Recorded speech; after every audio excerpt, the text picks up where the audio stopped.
So I'm really delighted to answer this question. One of the more salient metrics when dealing with nuclear waste is to evaluate how much energy you get as a function of the waste that's generated. To put it in perspective, since the 1970s, around 20% of all of the electricity from the United States has come from nuclear energy. And all of the spent fuel from all of that electricity would not fill up a single football field above 30 feet high.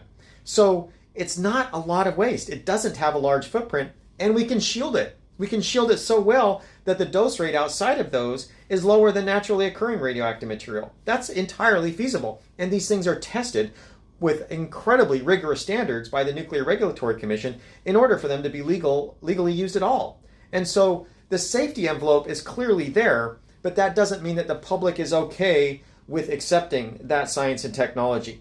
In fact, that message really just hasn't gotten out there in terms of what are the real hazards in relation to other hazards that are substantially larger.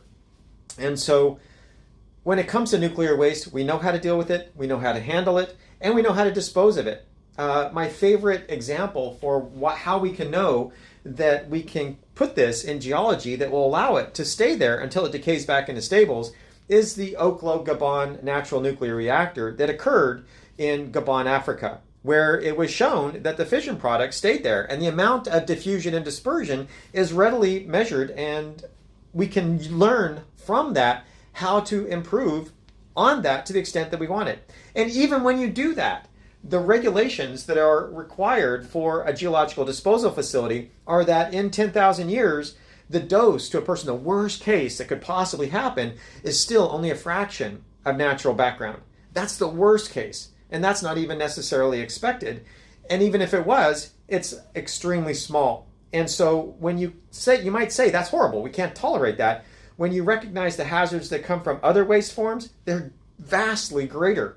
When you look at the impact, the environmental impact, the life impact, and the cost impact that you have, life cycle, for the entire life cycle. But it's easy to get really frightened and afraid of nuclear and to back off. And I understand that, but that's really where we are. It's really just an issue of this perception. So I hope that helps. It was a lot longer than I expected. Thanks for asking.